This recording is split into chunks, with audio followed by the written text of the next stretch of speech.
बच्चा 2 साल के ऊपर हो गया है।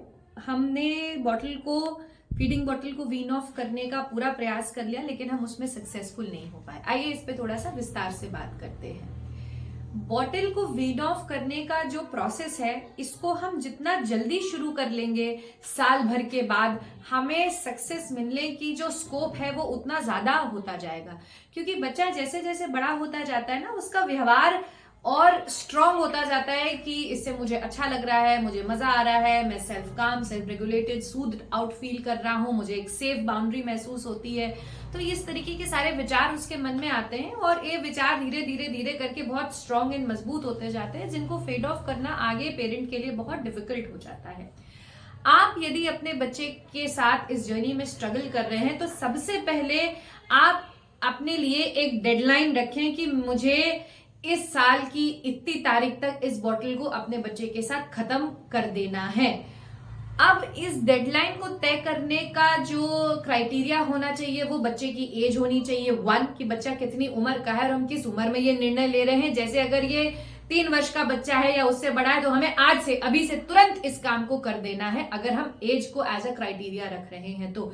लेकिन अगर हम पेरेंट अवेलेबिलिटी को क्राइटेरिया में रख रहे हैं या रिसोर्सेज अवेलेबल को क्राइटेरिया में रख रहे हैं, तो फिर वो हमें देखना पड़ेगा कि हम इस काम को कर तो 1 महीने में सकते हैं, लेकिन क्योंकि बच्चे को री करने वाला कोई नहीं है, उसका साथ देने वाला इस कठिन समय में कोई नहीं है, तो हम इस काम को अगले 6 महीने में करने वाले हैं। इसका एक लिखित प्लानर हमको बनाना है कि हम इतनी तारीख तक इस कार्य को करेंगे और उसके लिए हैंड्स ऑन स्ट्रैटेजीज हमारी ये होनी चाहिए। क्या होनी चाहिए? सबसे पहले आप दिन में बच्चे के पास अवेलेबल जो बॉटल फीड्स की फ्रीक्वेंसी है उसको धीरे धीरे कम करें। यदि बच्चा 3 बोतलों पे है तो 2 पिलाए, 2 पे है तो 1 पिलाए। और कौन सी वाली कम करनी है? दिन वाली, रात वाली या सोते समय वाली नहीं करनी है, क्योंकि दिन में हमको बहुत सारा समय मिलता है बच्चे के साथ इंटरैक्ट करने का, खेलने का, उसके साथ प्ले वे, फीडिंग करने का, खाने के साथ एक्सप्लोरेशन कराने का। तो हम दिन वाली बॉटल को पहले स्किप करना शुरू करेंगे। बी, बॉटल में दे रहे दूध को हम थोड़ा सा पानी से डाइल्यूट करेंगे, उसमें चीनी या उसमें कोई फ्लेवर नहीं डालेंगे, ताकि बॉटल में अवेलेबल जो मिल्क है वो थोड़ा सा फ्लेवरलेस हो, थोड़ा सा ब्लैंड इन द टेस्ट हो। और जो हम सिपी कप में बच्चे को दूध दे रहे हैं या हम सिपर में दे रहे हैं या कटोरी चम्मच, जिस भी माध्यम से हम ऑल्टरनेटिव वे से हम उसको दूध देना चाह रहे हैं, वो थोड़ा सा फुल ऑफ फ्लेवर हो, तो बच्चे का जो नेचुरल इंटरेस्ट है towards the more tasty thing वो फिर सिपी कप की तरफ या दूसरे यूटेंसिल की तरफ जाएगा धीरे धीरे करके। लेकिन हमें इस अप्रोच में हमें कंसिस्टेंट रहना पड़ेगा।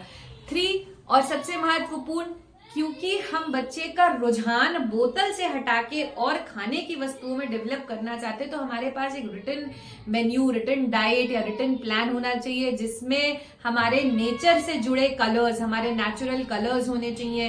5, 7, 8, 10 तरीके के विभिन्न कलर्स डेली होने चाहिए।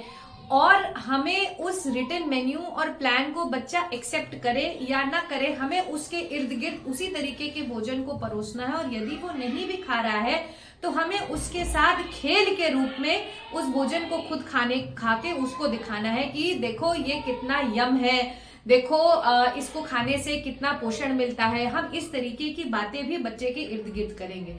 बच्चे की मील टाइम में, बच्चे की बॉटल वीनिंग ऑफ में अगर हमें थोड़ी सी भी सक्सेस मिली है, तो हम उसको ऐसे सेलिब्रेट करेंगे जैसे कि मान लीजिए हमारे हाथ में एक ट्रॉफी आ गई है, राइट? तो छोटी छोटी सक्सेस को बहुत बड़ा बना के सेलिब्रेट करें। घर के जितने भी लोग उपलब्ध हैं, यथाशक्ति, यथासंभव अवेलेबिलिटी के अनुसार बच्चे के मील टाइम्स में बच्चे के पास अवेलेबल रहें, ताकि उसको हम सब क्लैप कर सके, डांस कर सके, उसके साथ उसको चीयर अप कर सके। मॉडलिंग की जो क्रिया है ये बहुत ही कारगर साबित होती है किसी भी बच्चे को सिखाने के लिए। तो यदि हम चाहते हैं कि हमारा बच्चा फिंगर फूड खाए या स्पून से खाना खाए या फिर उठा के प्लेट से लिया खा ले, तो हमें उसके इर्द गिर्द बैठ के, उसके इर्द गिर्द रह के हमें उसको ये सारी चीजें कॉन्स्टेंटली, कंसिस्टेंटली, परसिस्टेंटली मॉडल करनी पड़ेगी। बच्चे को सुनाए जाने वाली बेड टाइम स्टोरीज बॉटल छोड़ने से संबंधित नहीं होनी चाहिए, बल्कि जब हम कलरफुल, रंग बिरंगा, अच्छा पौष्टिक खाना खाते हैं तो हमें कैसे जो है हमें स्ट्रेंथ मिलती है, स्ट्रेंथ होने से हम ये कर सकते हैं। मतलब कहने का मतलब है हमारा जो कॉन्वर्सेशन है पूरा वो eating good and healthy food के इर्द गिर्द ही घूमते रहना चाहिए।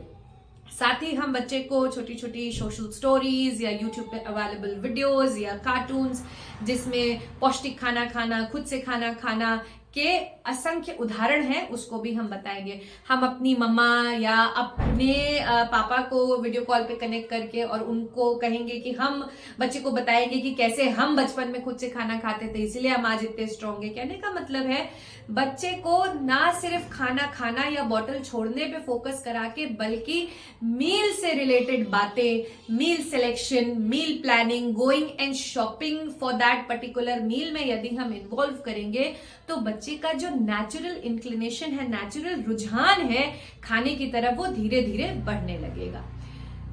अगर आपने ये सारी चीजें दिशाबद्ध तरीके से रिटन गोल्स को डॉक्यूमेंट करके करी हैं तो मुझे पूर्ण विश्वास है कि आपको सक्सेस जरूर मिलेगी। लेकिन यदि ये सब करने के बाद भी आपको सक्सेस नहीं मिली और आपके पास आपकी रिटन डायरी अवेलेबल है तो आप उस डायरी के साथ अपने ऑक्यूपेशनल थेरेपिस्ट से मिलें। आपके ऑक्यूपेशनल थेरेपिस्ट आपको ओरोमोटर थेरेपी में हेल्प करेंगे, बच्चे की सेंसरी डाइट में हेल्प करेंगे, बच्चे की सेंसरी प्रोसेसिंग में हेल्प करेंगे, जिससे फूड एक्सेप्टेंस भी बढ़ेगी and success at meal times आसान हो जाएगी। मैं आशा करती हूं अपने इस वीडियो के साथ मैं अपने इंटेंशंस आप तक कम्युनिकेट कर पाई होंगी। अवेयर रहिए, मूल्यांकन करते रहिए। फिर मिलेंगे एक नए टॉपिक के साथ। वासुदेव कुटुंबकम।